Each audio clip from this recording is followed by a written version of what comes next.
Testo je gotovo za 1 minut, bez vage, bez čekanja, a ukus bolji od pice. Ovo je zaista spas kada nemate puno vremena. Deca će obožavati. Za ovaj recept će vam trebati 2 čaše od 250 ml.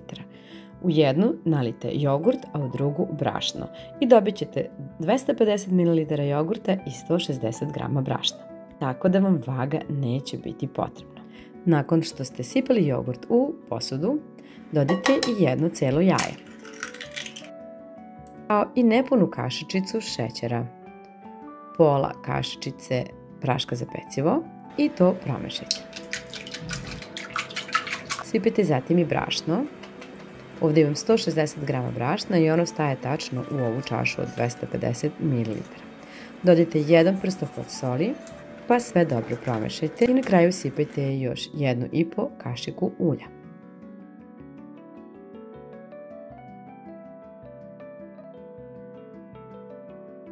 Promešajte sve.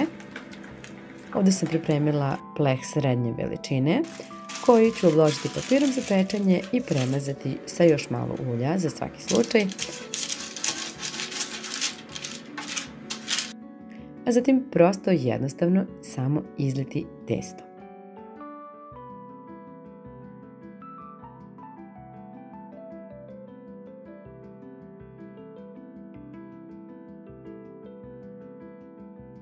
Sada je potrebno da ga ravnomerno rasporedite.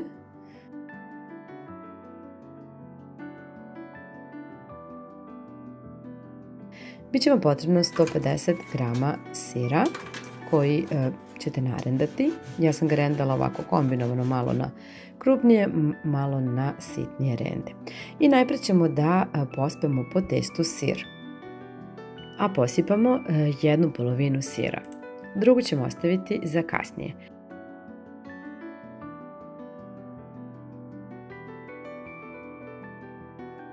Sada ćemo da narendamo oko 170 g neke šunke. Možete naravno i da nasackate. A u međuvremenu sam shvatila da bi bilo super da dodam i jedan mladi luk, pa sam otišla do plastenika i ubrala ga. Nema ništa lepše od domaćeg svežeg luka.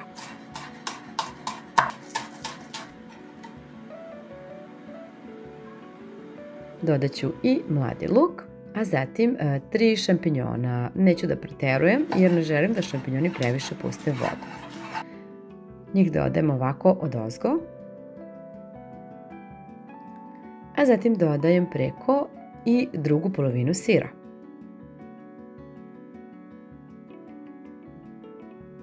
Na kraju ću dodati malo origana, jer će ovo zaista biti onda kao pica. A zatim ubacujem u već zagranu rernu i pečem na 200 stepeni 25 minuta. Najbolje da pratite, može biti i do 30 minuta. Ali evo, kod mene za 25 minuta ova pita pica izgleda ovako.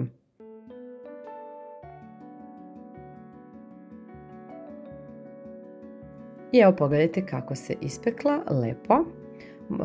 Kada se malo ohladi može da se lepo iseče. Možete ostaviti ovako, a ja sam morala da je premažem kečapom jer moje dete kečap obožava, kao što ste i da vidjeti. Hoćeš? Aj, ti da uzim. Mene je vruće. Ajde, grici. Evo je, nije vruće. Grici slabano. Lepo. Divno.